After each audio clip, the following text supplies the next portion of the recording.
आज का हमारा टॉपिक रहेगा काउंसलर वाला।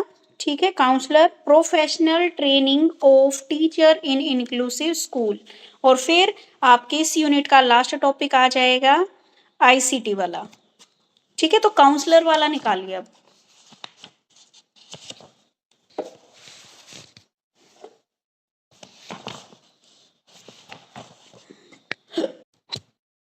क्वेश्चन हमारा describe the detail note on role of counsellor. ठीक है, परामर्शदाता कौन होता है।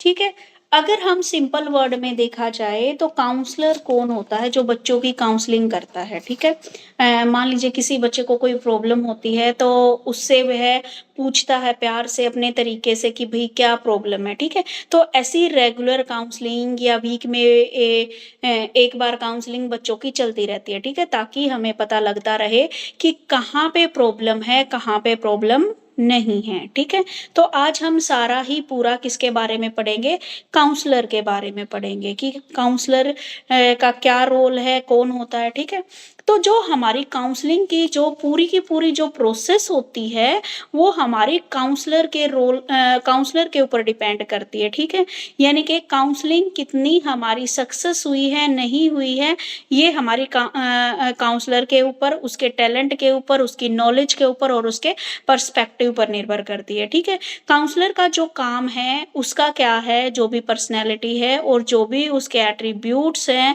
वो क्या है, उसके यानी कि काउंसलर का कार्य, उसकी पर्सनैलिटी और उसके गुण उसकी काउंसलिंग प्रोसेस को प्रभावित करते हैं। ठीक है, यहाँ पर 19th सेंचुरी में काउंसलर्स शब्द का प्रयोग आरंभ हुआ और 1950 तक काउंसलर का कार्य एक जैसा ही समझा, यानी कि जो गाइडलाइंस देता है, ठीक है, जो गाइडेंस देता है और काउंसलर है, दोनों का काम एक जैसा ही समझा जाता था। ठीक है, परंतु जब धीरे धीरे जब इनके अलग अलग कार्यों के रूप में इनके नेचर को स्पष्ट किया गया, तब क्या है, अलग अलग विद्वानों ने इसको क्या है, डिफाइन किया। ठीक है, तो अब यहाँ पर हम बात करेंगे एक काउंसलर की। तो इसमें क्या है, अलग अलग उन्होंने क्या है, अलग अलग परिभाषा इसकी दे रखी है। ठीक है, तो सबसे पहले क्या है, इसमें है ब्लूम के अकॉर्डिंग परामर्शदाता क्या है, जो एक काउंसलर है वह क्या क्या काम करता है। एक तो जिसकी उसको काउंसलिंग करनी है उससे रिलेटेड डाटा को कलेक्ट करता है, सारी जितनी भी इंफॉर्मेशंस हैं उससे रिलेटेड उन सब को कलेक्ट करता है। डिफरेंट टाइप की जो भी एजुकेशन है, एजुकेशनल इंस्टीट्यूट है, जो भी क्या है ट्रेनिंग प्रोवाइड करते हैं, उनसे संबंधित डाटा कलेक्ट करता है। इंटरव्यू की क्या करता है, व्यवस्था करता है, सामाजिक संबंध स्थापित करता है, फॉलो अप कार्य, ठीक है, उचित क्या है उनको राय देता है। ठीक है, उसके बाद क्या है, जो भी फिजिकल कंडीशंस हैं, जो भी सेवाएं हैं वो उपस्थित होती हैं। जितने भी हमारे सोशल कम्युनिटी सेंटर्स हैं उन पर प्रार्थी को निःशुल्क क्या है, बिना किसी फीस के काउंसलिंग दी जाती है। व्यावसायिक परामर्शदाता अपीलेंट के लिए उपयुक्त परीक्षणों का चुनाव करता है और उनकी व्यवस्था करता है। परामर्श लेने के लिए अन्य नियोजन से संपर्क करता है। सिंपल सी भाषा में देखा जाए तो काउंसलिंग क्या होती है, काउंसलिंग हमारी प्राइवेट और गवर्नमेंट दोनों तरीके से प्रोवाइड की जाती है। काउंसलिंग में ये होता है कि मान लीजिए हमारी कोई समस्या है और हम उस किसी और को नहीं बता सकते। ठीक है, काउंसलर कौन होता है, काउंसलर वो व्यक्ति होता है जो आपका जानकार नहीं है। आप अपनी प्रॉब्लम मान लीजिए अपने परिवार में किसी को नहीं बताना चाहते, अपने फ्रेंड सर्कल में किसी को नहीं बताना चाहते, हाँ, लेकिन आप परेशान रहते हो पूरा टाइम में सिर्फ उसी एक बात को या उस प्रॉब्लम को लेकर, तो आप क्या है काउंसलर से मिलते हो, काउंसलर को अपनी सारी प्रॉब्लम्स बताते हो। ठीक है, तो काउंसलर यहाँ पर वह व्यक्ति है जो बड़े धैर्य से क्या है आपकी प्रॉब्लम्स को सुनता है और उसके समाधान के लिए आपकी हेल्प करता है। ठीक है, तो सबसे पहले 19th सेंचुरी में ये शब्द निकल के आया हमारा काउंसलर, और 1950 तक जो गाइडेंस है और काउंसलिंग है उन दोनों को एक ही वर्ड माना जाता था। ठीक है, और इसका जो काउंसलर होता है इसका अलग से एक डिप्लोमा होता है गाइडेंस एंड काउंसलिंग के नाम से।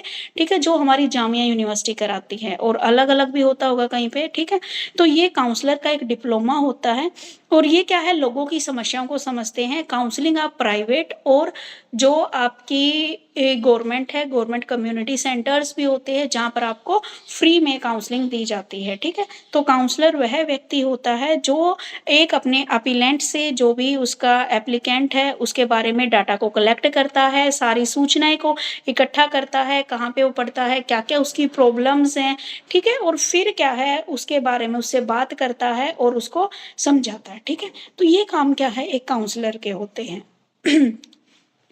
क्लियर है काउंसलर का मीनिंग?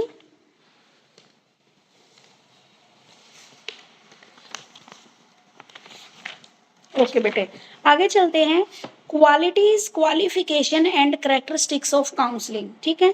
परामर्शदाता के गुण, योग्यताएं और विशेषताएं बतानी है अब हमें। कैरेक्टरिस्टिक्स ऑफ काउंसलर, जो हमारा काउंसलर है वो क्या है, हमारे यहाँ पर एक इम्पोर्टेंट रोल प्ले करता है। एक तो आपकी इंक्लूसिव एजुकेशन में, स्पेशल चाइल्ड में, या कोई और भी अदर जो भी केस होता है, चाहे वो चाइल्ड के रिगार्डिंग है या वो एडल्ट के रिगार्डिंग है, वहां पर काउंसलर क्या है, एक स्पेशल रोल प्ले करता है, ठीक है।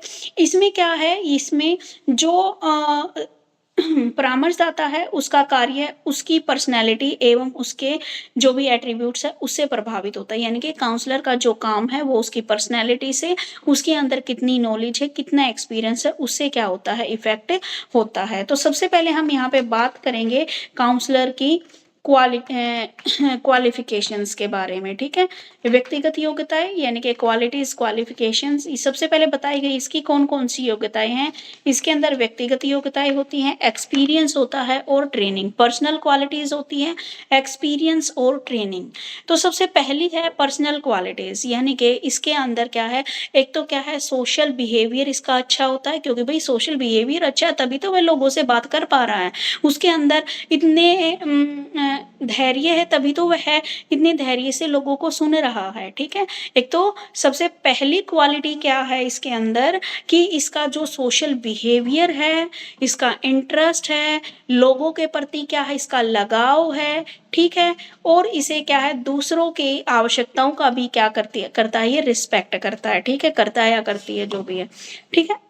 लीडरशिप की क्वालिटी इसके अंदर होती है, डिसीजन लेने की क्वालिटी इसके अंदर होती है, सेल्फ डिपेंडेंट की क्वालिटी इसके अंदर होती है, ये सबको क्या है, मिलजुल कर कार्य करने की क्षमता इसके अंदर होती है, ठीक है। बिहेवियर क्या होता है, इसका बिहेवियर क्या है, सुरुचिपूर्ण, यानी कि इंटरेस्ट रखता है ये दूसरों में भी। इसका क्या है, पर्सनैलिटी अच्छी है, फुली कॉन्फिडेंस है, ठीक है। धार्मिक और मोर यानी कि रिलीजियन और जो भी मोरल विचारधाराएं हैं इसकी, ठीक है।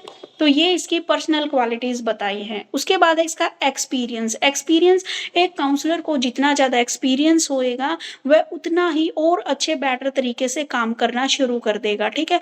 ट्रेनिंग, ट्रेनिंग भी होती है काउंसलर्स की, ठीक है, जिसमें human growth and development and tools of guidance, ठीक है। जो ह्यूमन ग्रोथ एंड डेवलपमेंट है, इस प्रशिक्षण में परामर्शदाता को मानव व्यवहार का विकास, उसकी समस्याओं का को डेवलप करना, सिखाना, एडजस्टमेंट आदि का ज्ञान होता है, ठीक है। इसमें क्या है, ट्रेनिंग के जरिए काउंसलर को सिखाया जाता है कि किस तरीके से वह ह्यूमंस की प्रॉब्लम्स से रूबरू होएगा, कैसे उनको ठीक कर सकता है, ठीक है, कैसे वह उनको गाइडलाइंस प्रोवाइड कर सकता है, ये वाली सारी चीजें, टूल्स ऑफ गाइडलाइंस, ठीक है। जो काउंसलर होता है वो किन किन टूल्स का वहां पर यूज करेगा, डिफरेंट डिफरेंट टेस्ट का यूज किया जाता है, ठीक है। तो ये सारी चीजें यहाँ पर बताई गई हैं। तो ये थी क्या, एक काउंसलर की क्वालिटीज क्या क्या होनी चाहिए। अगर बात आती है उसकी क्वालिफिकेशन की, तो क्वालिफिकेशन जो काउंसलर होता है उसका एक अलग से डिप्लोमा या डिग्री कोर्स होता है, ठीक है, जो काउंसलर करता है, या फिर एमए साइकोलॉजी भी इसके अंदर आती है काउंसलर की डिग्री के अंदर। एमए साइकोलॉजी और 1 ईयर का डिप्लोमा होता है, post graduate diploma and guidance and counselling, ठीक है। और इसकी अलग अलग पोस्ट भी निकलती हैं काउंसलर की। आप देखते हो आपकी टीचिंग लाइन में भी काउंसलर की पोस्ट होती है, जो केवीएस में और एनवीएस में निकलती हैं, आपके दिल्ली में निकलती हैं, DSSB में निकलती है। हरियाणा में अभी निकलनी शुरू नहीं हुई है, लेकिन हाँ आगे निकल सकती है। तो ये होता है कि काउंसलर का। यहाँ तक क्लियर है सारी बातें? Yes ma'am. Yes ma'am. उसके बाद बात आती है इसकी क्या क्या विशेषताएं हैं। सबसे पहले हम इसके गुणों पर, योग्यता, विशेषताओं आदि के संक्षेप में वर्णन करेंगे। इसमें बताया गया सबसे पहले नॉलेज ऑफ ह्यूमन बिहेवियर। आपको एक काउंसलर बनने से पहले क्या होना चाहिए, आपको एक ह्यूमन के बिहेवियर की नॉलेज होनी चाहिए, आप भली भांति परिचित होने चाहिए। आपको क्या है, ह्यूमन बिहेवियर की जो स्टडी है वो कंप्लीट तरीके से आपको, आप देख के बता दो कि भाई ये बंदा क्या है, किस तरीके का है। ठीक है, एक साइकोलॉजिस्ट हमें देखते ही बता देता है कि आपके दिमाग में ये चल रहा है। ठीक है, तो हमें क्या है, ह्यूमन बिहेवियर की नॉलेज होनी चाहिए। उसके बाद child and adolescent psychology expert, आपको क्या है, चाइल्ड और जो एडोलसेंट साइकोलॉजी उसमें एक्सपर्ट होना चाहिए।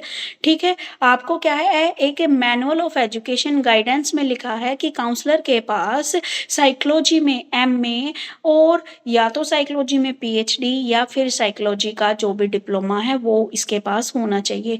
प्रॉपर जनरल नॉलेज पूरी क्या है, जो भी हमारी भौतिक, व्यवसायिक, सांस्कृतिक संसार की क्या है, उसे प्रॉपर नॉलेज होनी चाहिए। ठीक है, फिजिकल इन्वायरमेंट की, हमारे प्रोफेशनल इन्वायरमेंट की, हमारे कल्चरल इन्वायरमेंट की पूरी नॉलेज उसको होनी चाहिए। डीप स्पेशल नॉलेज, ठीक है, जो आपका काउंसलर है उसको डिफरेंट डिफरेंट सब्जेक्ट और नए नए रोजगार इनके बारे में क्या है, उसको स्पेशल नॉलेज होनी चाहिए। ठीक है, क्या क्या बिजनेस है, क्या क्या प्रोफेशन है, क्या क्या एम्प्लॉयमेंट में कैसे प्रवेश करना है, क्या क्या योग्यता, ये सारी चीजें क्या है, डीप नॉलेज होनी चाहिए। उसके बाद क्या है, स्पेसिफिक इंडिविजुअल थ्रेट, उसके पास क्या है, एक स्पेसिफिक इंडिविजुअल गुण होने चाहिए। जैसे क्या है, विवेकपूर्ण होना चाहिए। वह विवेकपूर्ण का मतलब भाई उसके अंदर पेशेंस होंगे तभी तो वह अगले बंदे को सुन सकता है। ठीक है, उत्साहित होना चाहिए, बैलेंस करने वाला होना चाहिए। ठीक है, एक दूसरे एम्पैथी दिखाने वाला होना चाहिए, रिस्पॉन्सिबल होना चाहिए। ठीक है, तो ये कुछ इंडिविजुअल थ्रेट्स उसके अंदर होने चाहिए। उसके बाद क्या है, नॉलेज ऑफ मीन्स, साधनों का भी ज्ञान होना चाहिए उसको। ठीक है, कि ह्यूमन रिसोर्सेज क्या हैं, क्या और फिजिकल रिसोर्सेज क्या हैं। ठीक है, ये सारी चीजें उसकी जानकारी होनी चाहिए। प्रॉपर ट्रेनिंग होनी चाहिए उसकी। ठीक है, जब वह बनने वाला है साइकोलॉजिस्ट या फिर एक काउंसलर बनने वाला है तो उसकी क्या है, प्रॉपर ट्रेनिंग होनी चाहिए। वर्क एक्सपीरियंस, ठीक है, जो छात्र है उनकी समस्याओं को पूरी तरह से समझने के लिए उसको उस काम का, जो काउंसलिंग का उसका काम है, उसका पूरी तरह से एक्सपीरियंस होना चाहिए। ठीक है, यहाँ तक क्लियर है?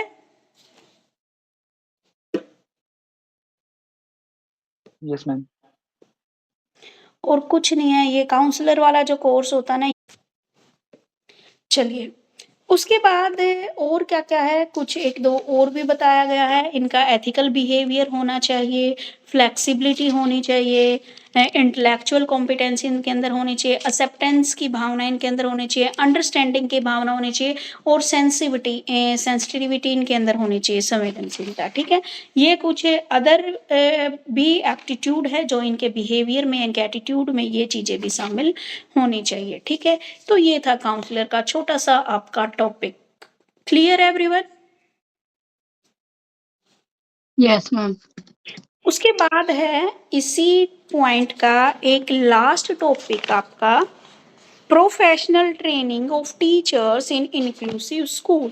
समावेशी विद्यालयों में अध्यापकों की व्यावसायिक प्रशिक्षण का वर्णन कीजिए। टीचर्स को जो ट्रेनिंग दी जाती है उसके बारे में आपको यहाँ पे बताना है।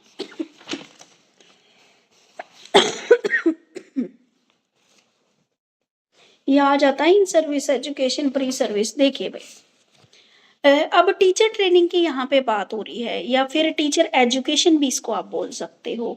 तो इसका मीनिंग क्या है भाई, टीचर ट्रेनिंग में वे सभी एक्सपीरियंस, फॉर्मल और इनफॉर्मल एक्टिविटी शामिल होती हैं जो किसी भी व्यक्ति को टीचिंग प्रोफेशन है जो उसकी रिस्पॉन्सिबिलिटी संभालने के योग्यता प्रदान करती है। ठीक है, यानी कि अलग अलग उन्होंने जितने भी हमारे यहाँ पर साइकोलॉजिस्ट है उन्होंने क्या डिफरेंट डिफरेंट क्या दे रखी है, अपनी अपनी डेफिनेशन दे रखी है। तो गुड के अकॉर्डिंग उन्होंने क्या बताया है कि जो हमारी टीचर ट्रेनिंग है उसका अभिप्राय वे सभी एक्सपीरियंस जिनको चाहे हम फॉर्मल या इनफॉर्मल दोनों तरीके से इसमें शामिल होते हैं, और वो सारी टीचिंग प्रोफेशंस का जो रिस्पॉन्सिबिलिटी उठा सके व्यक्ति, उसको इस लायक बनाना है, वही क्या कहलाती है हमारी टीचर एजुकेशन या टीचर ट्रेनिंग। ठीक है, यानी कि एक व्यक्ति को इस लायक बनाना है ताकि वह टीचिंग प्रोफेशन की रिस्पॉन्सिबिलिटी को संभाल सके, उनको इतना एक्सपीरियंस देना है, चाहे वो हम फॉर्मल तरीके से दें या इनफॉर्मल तरीके से उन्हें दें। ठीक है, जो ये आपकी टीचिंग ट्रेनिंग होती है ये एजुकेशंस के आपके जो भी गुणात्मक विकास है उसमें हेल्प करती है। ठीक है, अब देखो एक ने बोला है किलपैट्रिक ने कि सर्कस में काम करने वाले व्यक्तियों और पशुओं को प्रशिक्षण दिया जाता है, परंतु टीचर्स को क्या है, एजुकेशन दी जाती है। ठीक है,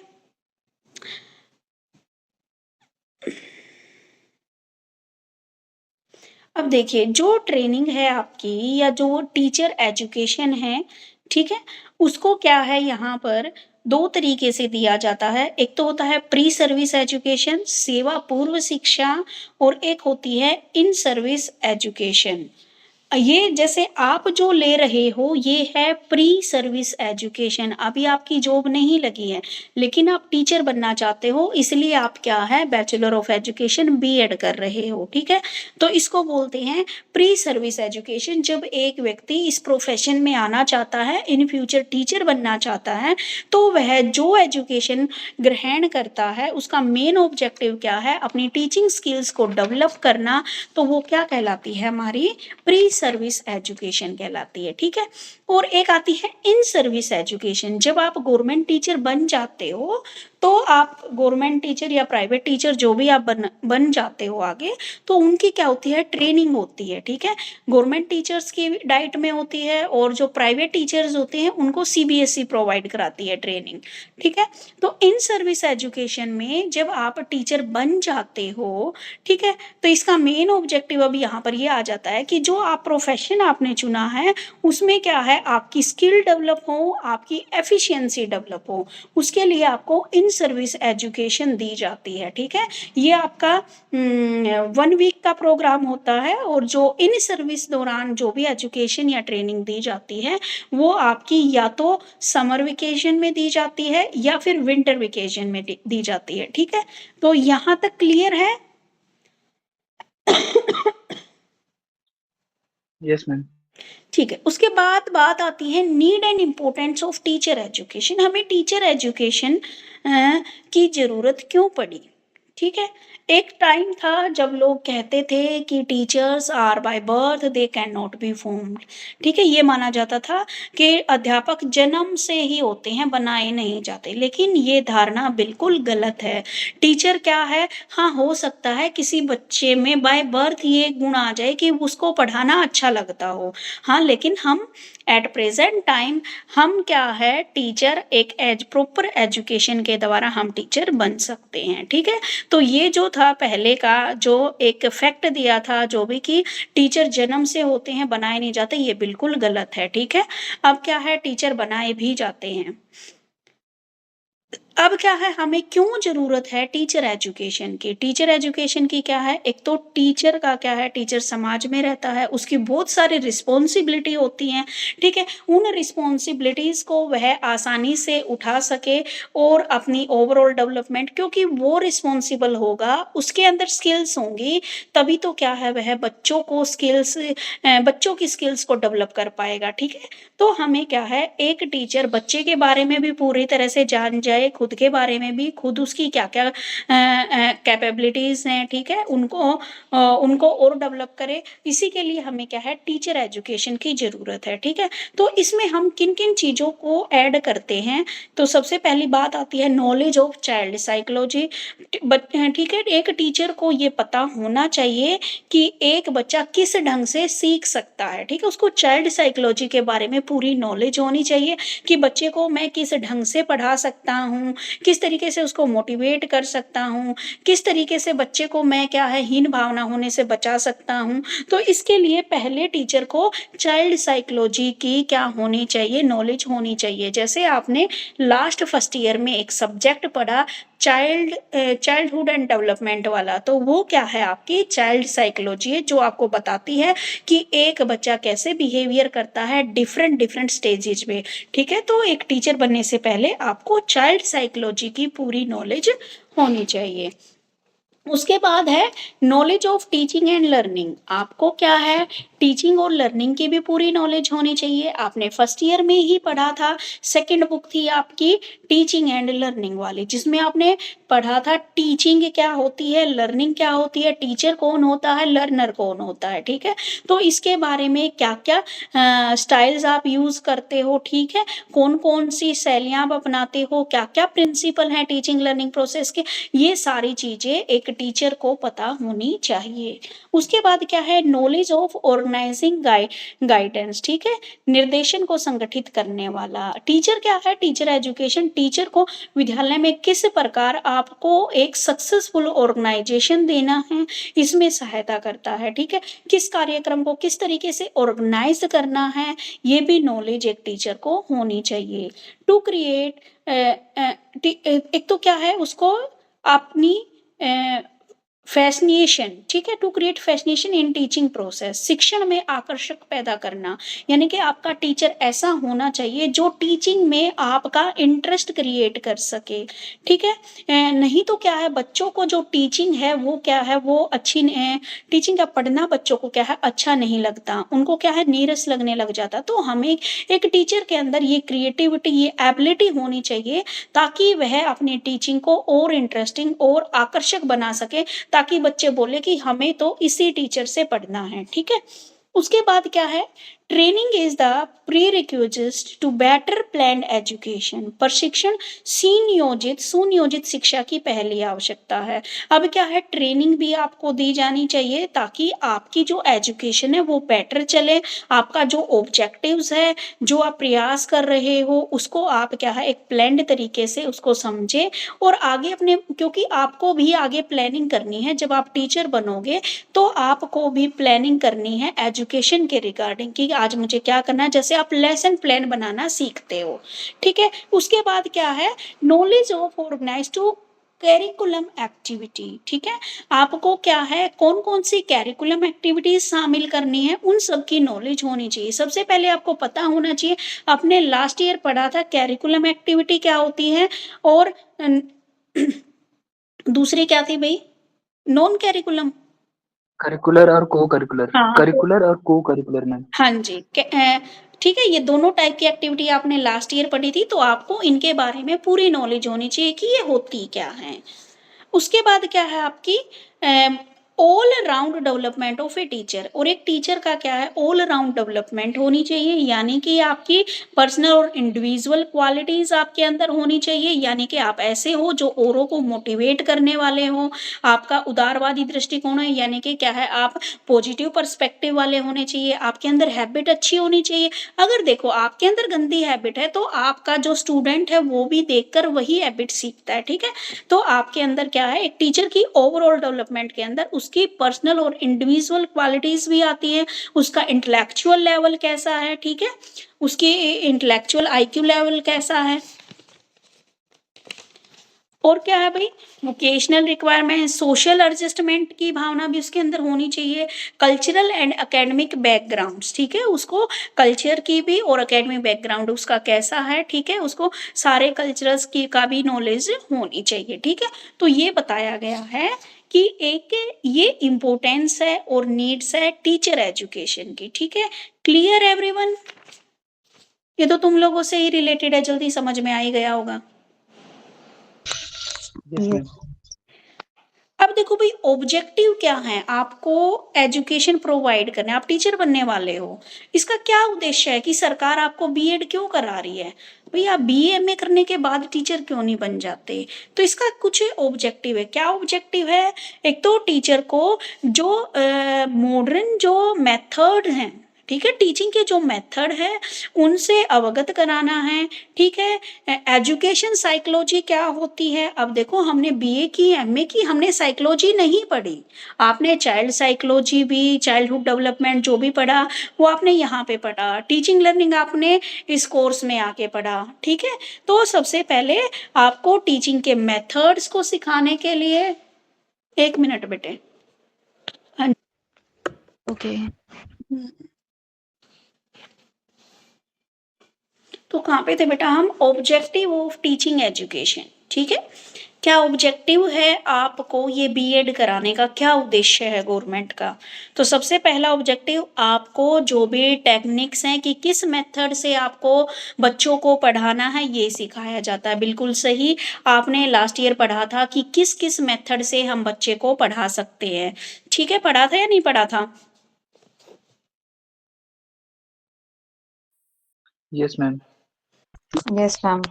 हाँ जी, ठीक है।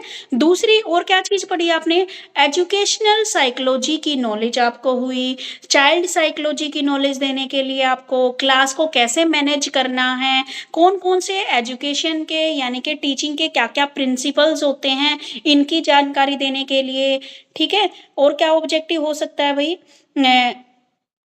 उसके बाद आपको क्लास में क्या क्या सब्जेक्ट नॉलेज की, कैसे आपको लेसन प्लान प्रिपेयर करना है, ये इस बात की आपको नॉलेज दी जाती है, ठीक है। और किस लेवल पर किस तरीके से आपको टीचिंग प्रोवाइड करानी है, जैसे आप 3 लेवल थे आपके, मेमोरी लेवल था, अंडरस्टैंडिंग लेवल था, रिफ्लेक्टिव लेवल था, ठीक है। अलग अलग लेवल्स पे किस तरीके की नॉलेज की जरूरत पड़ती है, इस तरीके इसके लिए आपको टीचिंग एजुकेशन प्रोवाइड की जाती है। आपकी क्या क्या रिस्पॉन्सिबिलिटी है एक टीचर बनने के बाद, ये आपके लिए है, ठीक है। एजुकेशनल जो मटेरियल है उसको कैसे आपको यूज में लेके आना है, कैसे इस्तेमाल करना है, ये सिखाया जाता है। जो जितने भी छात्र हैं हमारे उनका क्या पर्सपेक्टिव है, यानी कि चाइल्ड साइकोलॉजी की नॉलेज दी जाती है, कौन कौन सी आपकी करिकुलर एक्टिविटीज़ है, कौन कौन सी को करिकुलम एक्टिविटीज़ हैं उनके बारे में आपको बताया जाता है, ठीक है। आपको एडोलसेंस में, और जो एक एडोलसेंस होता है और जो टीचर होता है, एडोलसेंस के बारे में भी बच्चों को क्या है आपको नॉलेज दी जाती है, क्योंकि आप अलग अलग स्टेजेज पढ़ते हो, ठीक है, चाइल्डहुड, एडोलसेंस, इन्फेंट्री, तो आप अलग अलग स्टेजेज की यहाँ पर आप क्या लेते हो, नॉलेज लेते हो, ठीक है। ताकि आप इन फ्यूचर में क्योंकि आपको क्या है बच्चों के साथ मिलना है, पूरा दिन आपका बच्चों के साथ जाना है, तो ये सारी चीजें क्या है आपको मेन ऑब्जेक्टिव इन चीजों की नॉलेज कराना है, ठीक है। क्या मैं सही बोल रही हूँ, आपका बीएड करने से पहले क्या ये चीजें आपने पढ़ी थी? No ma'am. अब क्या है नहीं मैम। आपको ये सारी चीजें आपको पढ़ाई जा रही है, क्यों पढ़ाई जा रही है आगे इन फ्यूचर। अब आप क्या, आप स्टूडेंट नहीं हो, आप प्यूपल टीचर हो, ठीक है। जब कोई बच्चा बीएड करता है तो वो स्टूडेंट नहीं होता, वो प्यूपल टीचर होता है, ठीक है। मतलब अब आप ना तो स्टूडेंट रहे ना आप टीचर, आप बीच के हो, ठीक है, यानी कि आप स्टूडेंट भी हो और टीचर भी हो, ठीक है। तो प्यूपल टीचर हो आप अभी आप, ठीक है। तो ये सारी चीजें क्या है आपको इन फ्यूचर जब टीचर बन जाओगे, बच्चों के साथ रहना, तो ये सारी चीजें आपको पता होनी चाहिए। इसीलिए क्या है इसका मेन ऑब्जेक्टिव यही है टीचर एजुकेशन का, आपको नॉलेज देना, आपकी ओवरऑल डेवलपमेंट करना, ताकि आप एक अच्छे टीचर बनकर पहुंचो और बच्चों का विकास करें, ठीक है। अब है various type of teacher training institute. अब अलग अलग टीचर ट्रेनिंग इंस्टीट्यूट भी होते हैं जहां पर आपको क्या है ये टीचिंग एजुकेशन प्रोवाइड की जाती है, ठीक है। अब उसमें देखते हैं, एक तो होते हैं pre primary teacher training institute होते हैं, एक होते हैं प्राइमरी टीचर। प्री प्राइमरी में जो प्री बेसिक नर्सरी वाले, किंडरगार्टन, मोंटेसरी, उनको उनके लिए क्या है national council for education research and training NCERT के जरिए उनको उसके जैसे बिल्कुल प्री प्राइमरी पे जो होते हैं उन टीचर के लिए कौन सा डिप्लोमा होता भाई, दिमाग से निकल गया, कौन सा डिप्लोमा होता भाई, याद करके बताना।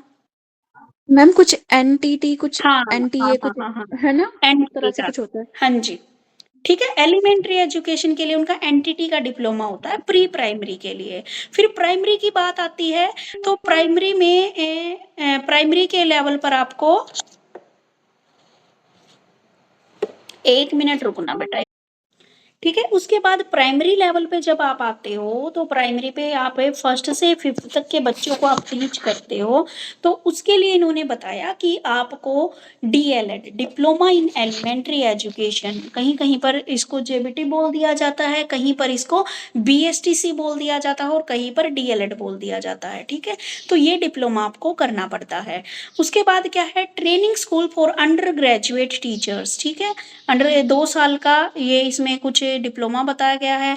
फिर training colleges for graduation teachers, regional college for education, आपके कॉलेजेस में एनसीईआरटी वाले एनसीईआरटी के अंदर आते हैं या फिर क्या क्या है, ये सारे इंस्टीट्यूट्स के यहाँ पे नाम बताए हैं, जैसे Vishwa Bharati, Shanti Niketan, J college of art Mumbai, state institute में डाइट्स आ गए आपके। ठीक है, स्टेट में अलग अलग इंस्टीट्यूट हैं। अब क्या है, institution of post graduate teacher. अब देखो भाई, प्राइमरी लेवल की बात आ गई, प्राइमरी का आपको पता लग गया। उसके बाद आता है training college for graduate teachers. ठीक है, यानी कि टीजीटी वाला। ठीक है, टीजीटी, ट्रेंड ग्रेजुएट टीचर, जैसे आप कर रहे हो, आप बीए के बाद जो बच्चा जेबीटी बोल रही हूँ, बीएड कर रहा है, आप टीजीटी के टीचर बनोगे। ठीक है, ट्रेंड ग्रेजुएट टीचर, यानी कि आप 6 to 8 तक पढ़ाओगे। ठीक है, जो टीजीटी वाले बच्चे हैं।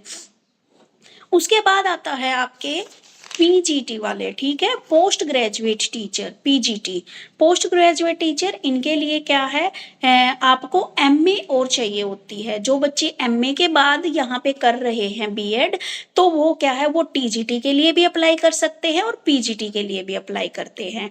ठीक है, पीजीटी के लिए क्या है, उनकी एमए और बीएड, और कहीं कहीं पर तो बच्चे क्या है, एमएड भी कर लेते हैं। एमएड उनके लिए आ जाती है जो कॉलेज लेवल पे आ जाता है। ठीक है, यहाँ तक क्लियर है कौन कौन सी डिग्री, टीजीटी क्या होता है, पीजीटी क्या होता है।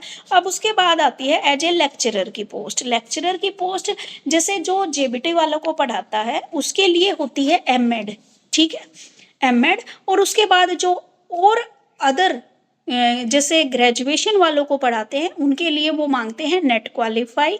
ठीक है, और जब प्रोफेसर की बात आती है उनके लिए क्या मांगते हैं, पीएचडी की डिग्री। ठीक है, तो एमफिल या पीएचडी, एमफिल क्या है, करंटली सरकार ने बंद कर दी है, ये 2012 के आसपास क्या है, एमफिल को कंप्लीटली हटा दिया गया था। ठीक है, तो पीएचडी होनी चाहिए। तो ये क्या है, अलग अलग आपको बताए गए हैं कि किस किस टाइप के आपको ट्रेनिंग प्रोवाइड की जाती है टीचिंग में। समझ में आ गया?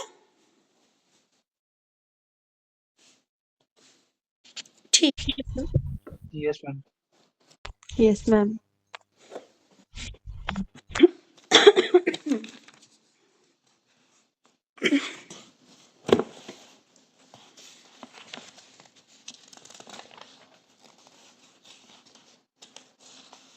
अब देखो, इन सर्विस टीचिंग प्रोग्राम में क्या क्या शामिल है, एक अलग से क्वेश्चन दे रखा है। इन सर्विस एजुकेशन और प्री सर्विस एजुकेशन के बारे में बताइए। ठीक है, meaning of in service, in service में तो क्या है, जब आप टीचर बन गए हो, ठीक है, तो आपकी ड्यूटी के दौरान आपको जो जो वो ट्रेनिंग दी जाती है, जो जो कार्यक्रम वो आते हैं इन सर्विस के दौरान।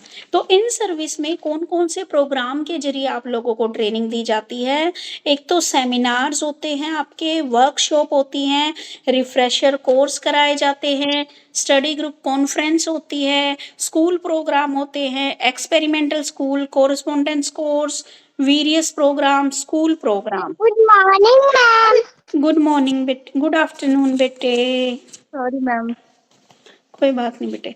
ठीक है, तो क्या क्या इन सर्विस के दौरान आपको, अब मान लीजिए आप टीचर हो तो आपको कैसे कैसे ट्रेनिंग प्रोवाइड की जाएगी, सेमिनार लगा के आपको कोई नई टीचिंग मेथड आपको सिखाना है, आपको क्या है ऑब्जर्वेशन करना सिखाना है, या फिर मान लीजिए कोई भी आपके हमारे सिलेबस में कोई चेंज हुआ है, कोई नई टेक्स्ट बुक लगी है, या फिर और अन्य कोई भी एजुकेशन से रिलेटेड और कोई टॉपिक हो सकता है जिसके ऊपर हम क्या है, सेमिनार करवाते हैं। ठीक है, सेमिनार में क्या है, एक वर्किंग पेपर तैयार किया जाता है, जो जिसको इसमें भाग लेना उन सबके पास वो भेज दिया जाता है।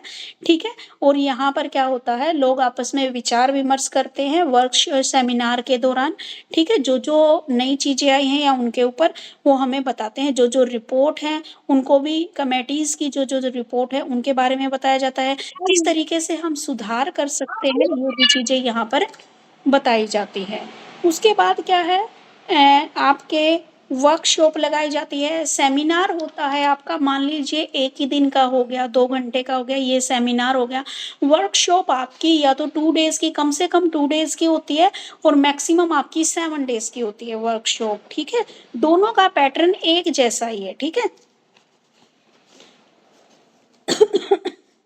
उसके बाद आपको कॉन्फ्रेंसेस होती हैं। कॉन्फ्रेंसेस में जो व्यवहारिक रुचि वाले विषयों के लिए किया जा सकता है, जैसे मेन विषय क्या है, अलग-अलग विषय क्या है, ये आप पाठ्यक्रम में क्या-क्या आप इम्प्लीमेंटेशन क्या-क्या संशोधन कर सकते हो, कौन-कौन सी बुक्स का आपको किस तरीके से चूज़ करनी है, जो थोड़े पीछे रह गए हैं पिछड़े हुए बालक हैं, उनको कैसे गाइडलाइंस देनी है, ठीक है। कैसे मटेरियल तैयार करवाना है बच्चों को, ठीक है। कैसे हमें एजुकेशन टेस्ट करवाने हैं, इन सब के बारे में आपको कॉन्फ्रेंस में बताया जाता है, ठीक है। प्रोफेशनल राइटिंग्स होती हैं, व्यावसायिक रचनाओं का केंद्र, study centre of professional writing. इसमें क्या है, एनसीईआरटी और जो भी यूनिवर्सिटीज़ हैं उनके द्वारा टीचर्स को ये प्रोवाइड की जाती हैं, ठीक है। ये संस्थाएं दूर हो तो महाविद्यालय इसमें क्या-क्या किया जाता है, उनके क्षेत्र से संबंधित पर्याप्त नॉलेज और किस प्रकार बेटर तरीके से वे अपने काम को स्किलफुल कर सकते हैं, ये चीज़ें उनको बताई जाती है। स्कूल्स में भी प्रोग्राम होते हैं, जैसे स्पीच प्रोग्राम हो गया, ओवरहेड प्रोजेक्टर के ऊपर आपको कैसे पढ़ाना है, ये भी सिखाया जाता है। आपके स्कूल में क्या होता है, एग्जीबिशंस होते हैं, उनके ज़रिए भी, ठीक है। एक्सपेरिमेंटल स्कूल क्या है, कुछ मान लीजिए आपको और एक्सपीरियंस लेने के लिए और हायर स्कूल में आपको तो हफ्ते के लिए 10 दिन के लिए भेज दिया जाता है, वहाँ पे आप कुछ नई टेक्निक सीख के आओ। कोरेस्पोंडेंस कोर्स भी होते हैं इन सर्विस के दौरान। कोरेस्पोंडेंस कोर्स ये होते हैं, मान लीजिए कोई प्राइमरी लेवल पे टीचर लगा हुआ है और वो बीएड करना चाहता है, तो वो क्या है, वह नॉर्मल वाली बीएड नहीं कर सकता जैसे आप लोग कर रहे हो, उनकी कोरेस्पोंडेंस से होती है। इसके लिए क्या है आपका जैसे जामिया मिलिया इस्लामिया यूनिवर्सिटी है, वो प्रोवाइड कराती है बीएड का कोर्स। तो जो बीएड का कोर्स प्रोवाइड कराती है, वो सिर्फ और सिर्फ जो टीचर लगे हुए हैं उनके लिए ही है वो कोर्स। हम जैसे नॉर्मल है, जैसे आप लोग कोर्स कर रहे हो, वो आप नहीं कर सकते, ठीक है। तो ये थे इन सर्विसेज के दौरान आपको दिए जाने वाली ट्रेनिंग। Clear everyone?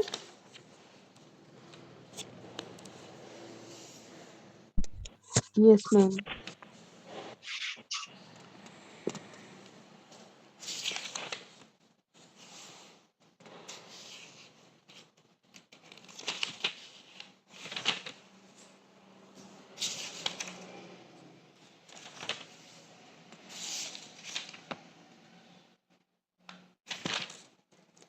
सिर्फ इन सर्विस का दे रखा है, प्री सर्विस का खैर हमने पहले पढ़ लिया, ठीक है। ये किसका था भाई, पूरा का पूरा इन सर्विस के बारे में।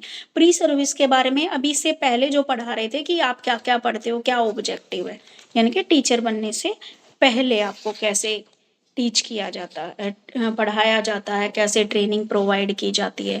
अब देखो तुम लोग क्या है, हमने जब बीएड की थी तो हमने रेगुलर बीएड की थी, हमने गवर्नमेंट स्कूलों में 1-1 महीना पढ़ाया था, ठीक है। अब तो आप लोग कैसे बीएड कर रहे हो, ऑनलाइन मोड में। चलो मैं तो ये भी अच्छा मान रही हूँ कि तुम कम से कम ऑनलाइन तो पढ़ रहे हो। कुछ बच्चे तुम खुद भी देखते हो जो पेपर देने आते हैं, आज हमारा गया है, क्यों सतर नीचे आ गया, क्योंकि बच्चे कॉलेजेस में जा नहीं रहे, कॉलेज में नहीं पढ़ रहे हो। ये जो 10 सब्जेक्ट आप पढ़ रहे हो, यही 10 सब्जेक्ट हमने पढ़े हैं, ठीक है। लेकिन साथ साथ जब हम गए हैं तो हमें ये सारी चीज़ें सिखाई गई, फिर हमारी ट्रेनिंग भी हुई गवर्नमेंट स्कूलों में, हम वहाँ पढ़ा के आए, वहाँ से हमने सीखा। अब आप लोगों का क्या हो रहा है, आप लोग पढ़ रहे हो अभी जैसे भी आप पढ़िए, हमें ब्लैक बोर्ड्स के रूल्स के अंदर बताई जाती थी। अभी तो मैंने शायद पिछली क्लास में भी नहीं बताया। ये उस टाइम पे हमें 45 डिग्री का एंगल होना चाहिए, ये बस मुझे इतना पता है। हाँ और जी, हमें ऐसे फेस करना है कि वो ब्लैक बोर्ड कवर ना हो, हाँ स्टूडेंट्स को जी। जो लिखा हुआ है वो दिखे ब्लैक बोर्ड पे। ये थारा तुम्हारा शायद पिछली क्लास में आया था ना, ब्लैक बोर्ड वाला टॉपिक कुछ। वो मैम ऑपरेशन ब्लैक बोर्ड था। हाँ, वो एनईपी में जो ब्लैक बोर्ड ऑपरेशन चलाया था हाँ, हाँ, वो तो स्कूल में जरूरी चीजों के लिए वो था। फैसिलिटीज प्रोवाइड करना जैसे वो वाली चीजें थी। हाँ जी, हाँ जी।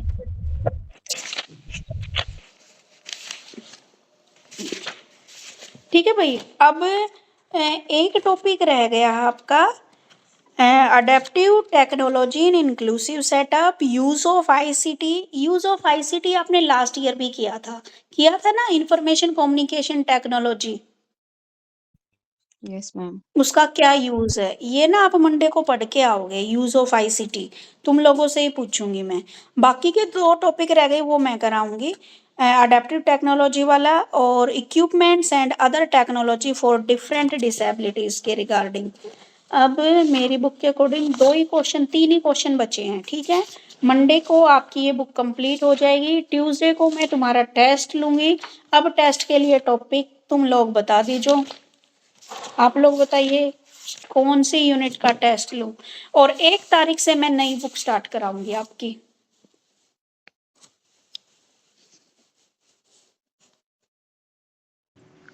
कौन सी बुक मैम? बेटा देखूंगी मेरे पास कौन कौन सी बुक अवेलेबल है।